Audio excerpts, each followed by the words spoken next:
See, we say a mu'jiza is a what? What's a mu'jiza? A miracle. Why is it called a mu'jiza? Because in Arabic, i'jaz is to break through something. If I'm able to cross a barrier, this is called i'jaz. The Quran has qaydul i'jaz, meaning what? That nobody can break through it. Nobody can produce something which is similar to it. So we call this i'jaz. Ajaza means to be unable to do something. This is why in the Arabic language, colloquially you refer to, informally you refer to an old person as an ajuz. Because when they grow to a certain age, they become incapable of doing certain things physically. This is a mu'jiz or mu'jiza. But the one who attempts to do something, he tries to do something, but he fails to break through, this is called mu'ajiz, not mu'jiz. And the Quran uses this term many times over, that those who try to hide the signs of Allah subhanahu wa ta'ala, those that try to destroy, they are not mu'jiz. They are attempting. They're putting in their works, they're putting in their effort, but in reality they are mu'ajiz. They are only mu'ajiz. And so, what you find after the life of Amir al-Mu'mineen alayhi salam, and this ties into this terror that was perpetrated on the family of Rasulullah and the lovers of the family of Rasulullah sallallahu alayhi wa alihi wa sallam. I'll give you one example.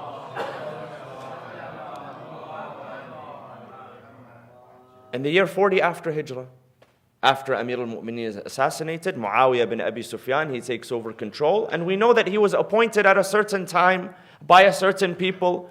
It wasn't that he just appointed himself. And in the year 40 after Hijrah, he sends his army to where? To Yemen. Now Yemen is special. Yemen is particular. Yemen came to Islam not through fighting, not through war, not through battle. When the Prophet, peace be upon him, first sent to them an emissary, a messenger to teach them Islam, he sent Khalid ibn al-Walid, the first person he sent. Al-Bara ibn Azib, one of the narrators, he says, I was there with Khalid ibn al-Walid. He tried for 6 months to convey the message to them of Islam. Not a single one of them accepted Islam. So the Prophet, peace be upon him, as he did many times over, sent someone who would be more capable, someone who would actually be able to break through. So he sent a message to those companions. He said, come back from Al-Yaman. I am going to send Ali ibn Abi Talib. And for those of you who want to go with him, you can go with him on the second journey to see how things are done right. So he sends him. And Al-Bara says, I chose to go back to Yemen to see how Ali ibn Abi Talib is going to do things differently. So we arrived at the borders of northern Yemen, where the Banu Hamdan, one of the largest tribes were there, the Banu Hamdan. Said we got to their borders. Ali ibn Abi Talib all made us stand in a line, organized. He led us in the prayer. And then he preached the same message that Khalid had preached. And in that one day, the entire tribe of Hamdan accepted Islam. An entire tribe. And he sends the message back to the Prophet, peace be upon him. And when the Prophet read that message, he thanked Allah. And he fell to the floor prostrating. And he said, Assalamu ala Hamdan, Assalamu ala Hamdan, Assalamu ala Hamdan. Peace on the people of Hamdan.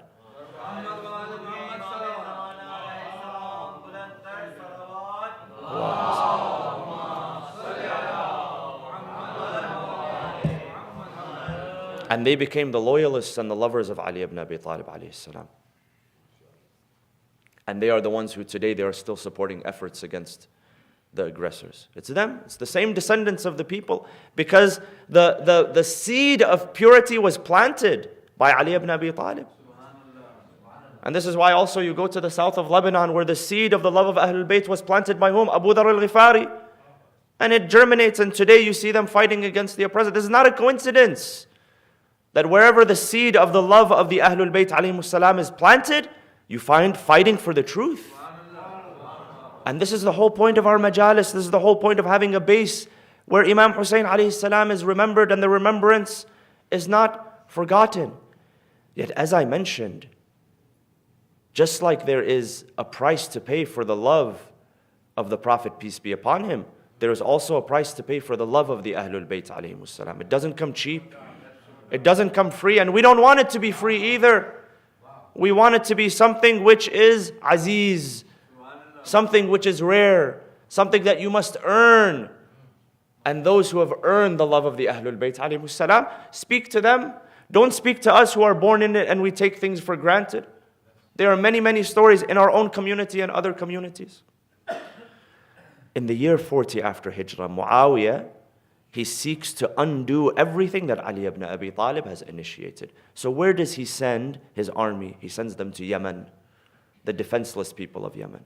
And if you read the history of what took place, things took place in Islam that had never taken place before. He first sends Busr ibn Arta'a, one of his madmen, truly one of his madmen.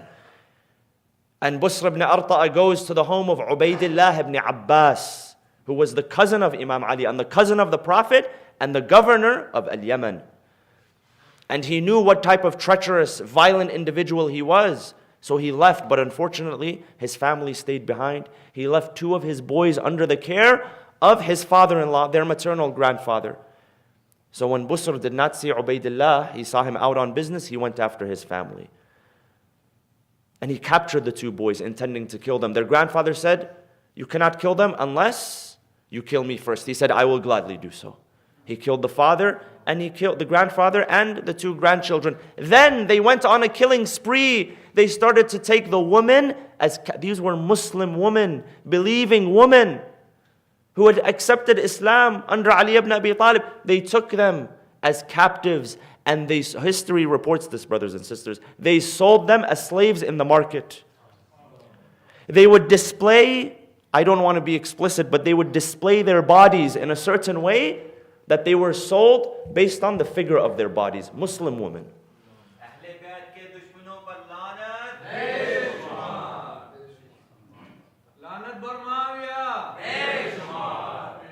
So when you see in the year 61 after Hijrah, what happens to the Ahlul Bayt, the heads of Imam Hussein, the heads of the companions, this is not something that just happened very coincidentally and it came out of a vacuum.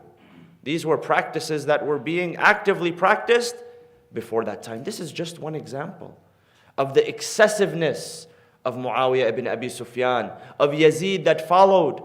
And do you know what kind of clemency? This is the part that really messes with you, is what kind of clemency did the Prophet, peace be upon him, grant to their forefathers just a few years before? During the conquest of Mecca. During the conquest of Mecca, when Abu Sufyan should have been the first person that was slain. He should have been the first person. And Al-Abbas, he tells the Prophet, peace be upon his uncle, he says, when you come to Mecca, be very careful because Abu Sufyan is a proud man. He's still a proud man. So if you can find a way to honor him, so if you can find a way to preserve his dignity, do so. And the Prophet took that into consideration.